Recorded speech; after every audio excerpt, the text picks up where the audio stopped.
ஒரு வேட்பாளரை தேர்ந்தெடுக்கிறோம். நம்ம தொகுதிக்கு பிரச்சாரத்துக்கு வராங்க இல்லையா? பிரச்சாரத்துக்கு வரும்போது அந்த வேட்பாளரை தேர்ந்தெடுக்கிறதுக்கு முன்னாடி கடந்த 5 ஆண்டுகள்ல அவங்க நமக்கு என்னெல்லாம் பண்ணிருக்காங்கன்னு பாக்குறீங்களா? இல்ல ஒரு புது வேட்பாளராகவே இருந்தாலும் அவங்களுக்கு ஆதரிக்கிற ஒரு மனநிலை இருக்கா? நான் என்ன ஃபீல் பண்றேன்னா, இப்போ ஒரு ஆல்ரெடி அவங்க ரூலிங் பார்ட்டில இருக்காங்க, நமக்கு நிறைய பண்ணிருக்காங்க, ஓகே ஃபைன். அண்ட் ஆல்சோ அவங்க கிட்டயும் நிறைய இன்னும் அவங்க எதுவும் நிறைவேற்றல அப்படி சொல்லி ப்ராப்ளம் இருக்கு. What I feel is mass ஹீரோவா இருந்தா கூட என்ன, அவர் ஏதோ நல்லது பண்றேன்னு சொல்றேன். I am not supporting him. நான் என்ன சொல்றேன்னா, இருந்தா என்ன, ஒரு வாய்ப்பு கொடுத்து பார்த்தா தானே தெரியும். இவங்க எல்லாம் செஞ்சிருக்காங்க, பல வருஷமா இருக்காங்க. சோ நம்மளுக்கு தெரியும் இது எது பண்ணிருக்காங்க பண்றாங்கன்ட்டு.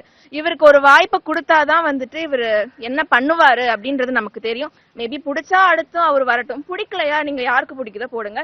பட் என்னன்னே தெரியாம ஒருத்தருக்கு திடீர்னு இவ்வளோ வேண்டாம். ஒரு மாஸ் ஹீரோ இம்பாக்ட் வேண்டாம். மாஸ் ஹீரோ இம்பாக்ட் அது அவரு ஹீரோவா இருந்ததுனால இருக்கட்டும். பட் அவருக்கு இவ்வளோ அப்போசிஷன் வேண்டாம்னு சொல்றேன். வந்ததுக்கு அப்புறம் பாத்துக்கலாம் பண்றாரா பண்ணலையா.